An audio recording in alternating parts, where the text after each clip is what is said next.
Donc ça va être un rôle de visibilité en étant assez régulier justement sur le web ou sur les réseaux sociaux. Deuxièmement, ça va être un rôle de crédibilité. Quand on publie, en général, on donne des conseils, des astuces, on partage son savoir-faire et justement, on va gagner la confiance des internautes ou des clients potentiels. Aujourd'hui, notre thème, c'est comment trouver des clients grâce à la création de contenu. Donc, merci Inès d'être avec nous. Est-ce que tu peux te présenter, nous dire ce que tu fais aujourd'hui et ce que tu as fait par le passé? Ouais, carrément. Alors moi, je suis Inès Tivillon, je suis rédactrice web freelance depuis plus de 3 ans maintenant. Donc mon rôle, c'est d'accompagner les marques dans leur rédaction de contenu, leur création de contenu, mais leur rédaction plus précisément, pour asseoir leur crédibilité et augmenter leur visibilité aussi. Donc par rédaction de contenu, ça va être rédaction d'articles, de posts sur les réseaux sociaux, de newsletters, de tout ce qu'on peut rédiger qu'on retrouve sur le web grossièrement. Et à côté de ça, je suis aussi formatrice en rédaction. Donc j'accompagne les personnes qui veulent faire comme moi, devenir rédacteur ou rédactrice web, ou ceux qui veulent tout simplement développer leurs compétences rédactionnelles pour leur propre business. D'accord, super. Et qu'est-ce qui t'a amené à faire ça? Tu faisais quoi avant? Alors, finalement, je me suis lancée très tôt, dès les études. Alors, j'ai eu un bac S. On ne dirait pas comme ça, c'est peut-être pas le parcours typique, mais j'ai fait un bac S. Puis je me suis dit que ça servait Enfin, ça me correspondait pas d'être enfermée dans un labo ou de faire des choses un peu scientifiques. Et j'ai décidé de devenir journaliste, initialement. Donc, j'ai fait une licence de lettres appliquées à la rédaction professionnelle pour devenir journaliste. C'est quand même assez bouché, très compliqué d'intégrer ce milieu-là. Donc, je me suis orientée vers le digital et la rédaction web en enchaînant avec le master. Et direct après, je me suis lancée parce que mon stage m'a vite fait rendre compte. Moi, je me suis vite rendu compte que j'étais pas du tout fait pour le salariat et que le freelancing, c'était peut-être mieux pour moi. Donc, le freelancing dès la sortie des études. C'est ça. Ok, super. Exactement. Est-ce que tu peux me préciser, quelle est la différence entre l'outbound marketing et l'inbound marketing? Ouais, alors la différence, elle est très très claire. Dans l'outbound marketing, ça va être le prestataire de service ou le commerçant qui va aller chercher le client. Donc ça va être principalement avec de la prospection, ça peut être aussi des affiches publicitaires qu'on va avoir dans la rue, etc., etc. Et avec l'inbound marketing, ça va être l'inverse. C'est quand le client se rend compte qu'il a une problématique, un besoin à un moment donné, il va se mettre en quête de trouver un prestataire pour répondre à cette problématique-là. Et le rôle de l'inbound marketing, c'est d'être présent quand le client fait cette recherche justement et grâce à notre création de contenu, de gagner sa confiance et de se dire que c'est ce prestataire qu'il me faut pour mon besoin. D'accord, ok, super. Et du coup, pourquoi on met en place une stratégie d'inbound marketing? Alors, l'inbound marketing, ça a beaucoup d'avantages, à mon sens. Pas pour rien que je suis rédactrice web. La première, ça va être la visibilité, c'est ce que j'ai dit précédemment. C'est se rendre visible auprès d'une audience qui a potentiellement les besoins qu'on peut assouvir, tout simplement. Donc ça va être un rôle de visibilité en étant assez régulier, justement, sur le web ou sur les réseaux sociaux. Deuxièmement, ça va être un rôle de crédibilité. Quand on publie, en général, on donne des conseils, des astuces, on partage son savoir-faire et justement, on va gagner la confiance des internautes ou des clients potentiels qui vont se dire « bah oui, lui, il sait ce qu'il fait et j'ai confiance en ses prestations ». Il y a un troisième avantage, c'est aussi la notoriété, tout simplement, parce qu'on va travailler son image de marque avec une stratégie qui est cohérente, qui est pertinente. Vraiment faire une image, un branding, comme on appelle ça, pour les mots anglais. et donc, se créer une image, une identité.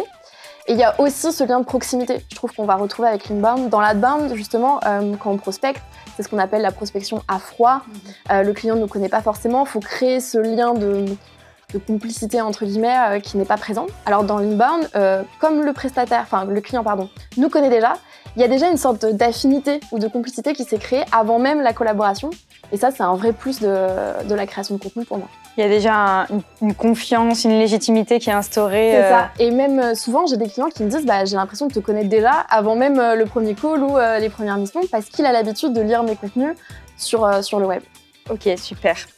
Et du coup, qu'est-ce que ça apporte la création de contenu plus particulièrement? Ça va être tout ça, ça va être à la fin, forcément, du business, de l'argent, de la rentabilité. C'est quand même le but du marketing de manière générale, mais beaucoup plus fluide, on va dire, que l'outbound et beaucoup plus facilement. Parce que c'est vrai que dans l'outbound, dans la prospection, on va avoir un côté où il y a ce besoin de convaincre. Quand on prospecte, on reçoit beaucoup de noms aussi et on a vraiment ce travail de confiance à faire qui peut prendre un peu d'énergie, moi je trouve. Après, il y en a qui adorent ce côté-là et ça marche très bien aussi, hein, mais ouais, il y a quand même beaucoup de dépenses d'énergie, à mon sens.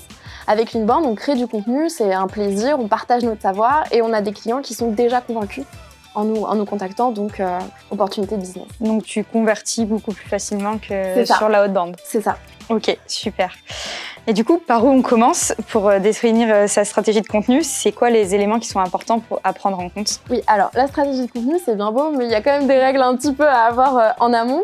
Alors, premièrement, c'est de se demander déjà qu'est-ce que je vends et qui suis-je. Donc ça va être tout ce qui est valeur, identité de marque, pourquoi j'ai créé ma marque, pourquoi je fais ça aujourd'hui, quels sont les avantages de mon produit ou de mes services, quelles sont les valeurs que j'ai aussi envie de transmettre. Ça, c'est hyper important. Il y a beaucoup de personnes qui passent un peu à la trappe et qui justement se lancent d'emblée dans la création de contenu.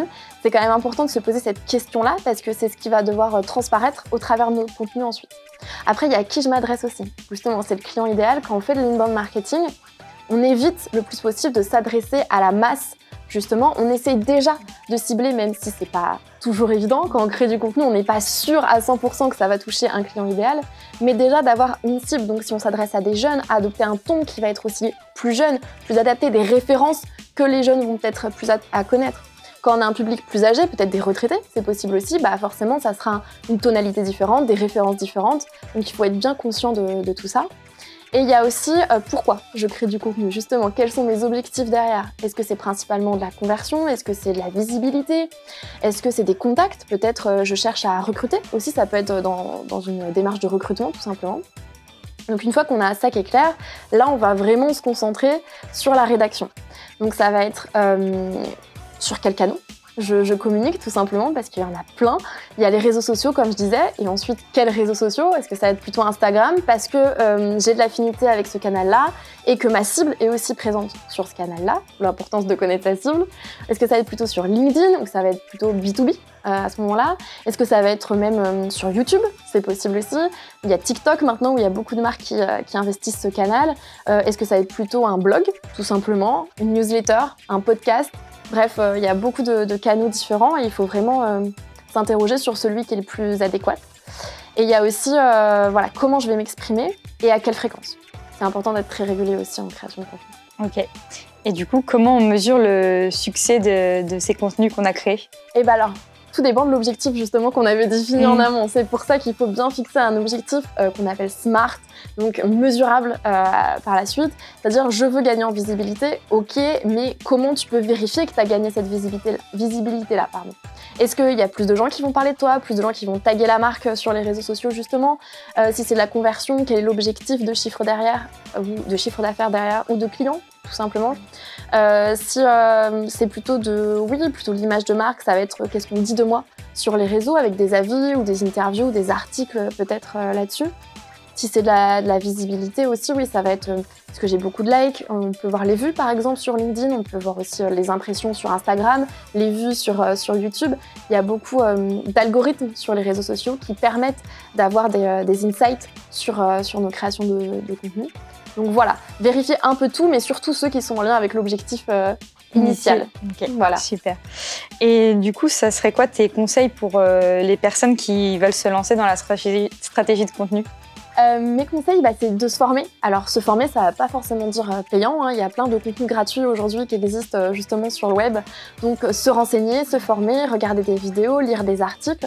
Parce que tout le monde peut écrire, ça on l'a appris à l'école normalement, c'est bon. Mais sur le web, il y a quand même des règles. Et surtout en marketing, quand c'est un objectif de vente, c'est quand même différent. Donc bien se former et ne pas hésiter aussi à faire appel à d'autres personnes qui sont professionnelles et spécialisées dans ce milieu-là, si on n'a pas le temps, parce que ça peut être une question de temps aussi, ou de compétences. Mais surtout, il faut oser le faire, parce que ça, c'est le plus de personnes, la problématique centrale. Beaucoup de gens vont se former, beaucoup lire, mais jamais sauter le pas, jamais commencer à créer. Et or, c'est en créant en forgeant, qu'on devient forgeron, donc c'est en créant du contenu qu'on va apprendre et qu'on va s'améliorer et qu'on va savoir ce qui fonctionne aussi auprès de sa cible. Voilà.